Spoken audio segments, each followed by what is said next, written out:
And we welcome you inside the stadium as we get you ready for West Virginia and Maryland, along with Coach Dwight Wallace. I'm Tony Caridi. It is the Mountaineers and the Terrapins. One of the big storylines to this game is that Maryland has been very good so far this season. They've recorded 14 sacks through their first 3 games, but on the other side, they have not allowed a single sack, one of 5 teams in the entire country not to give up a sack yet. A lot of interesting things here. Can West Virginia pass protect, and can West Virginia go get their quarterback? Yeah, absolutely. And if you watch these, the defensive line, they play 4 down, and they're not bringing extra numbers. A lot of times, in order to get sacks, you've got to bring the extra numbers. They're getting sacks with 4 rushers, and I think they've got all but one of those sacks as one of the defensive down people. So really allows you then to play the rest of your defense in coverage. You can play run. You can do a lot of things if you can get the sacks out of your down people. So tremendous challenge for our offensive line.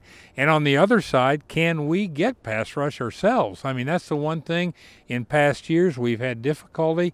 This year, we kind of hope we're over the hump there. Yeah.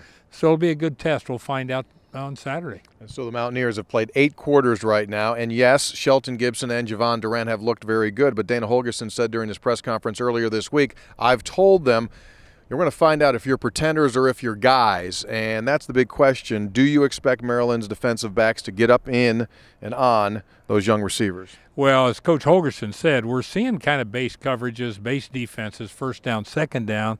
But on critical downs, yeah, I think they're going to get right in their grill. And if you look at their secondary, they've got 5 players over there with 105 starts. So these are guys that are veteran. They're going to be used to talking. They're going to bang them around a little bit.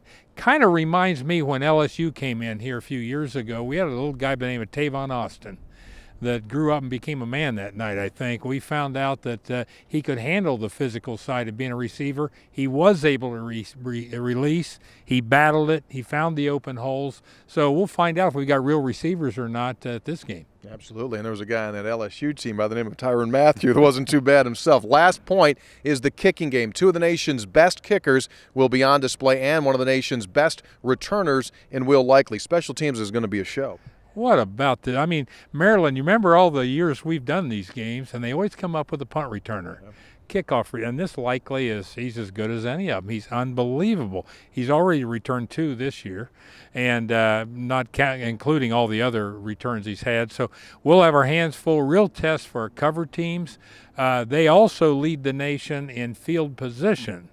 So not only do they kick well, but they make it pay off. They cover it. They pin you down in there, keep you down in there with their defense, and then offense doesn't give up field position. So real challenge in the special teams. It's not a sexy stat, but it's a huge stat. Field position, where you start from and how long you've got to drive the football. Should be a great game. Kickoff is set for 3 o'clock. Pregame coverage on the Mountaineers Sports Network begins at 11:30. We invite you to join us. Along with Coach Wallace, I'm Tony Caridi as we go through our Friday walkthrough.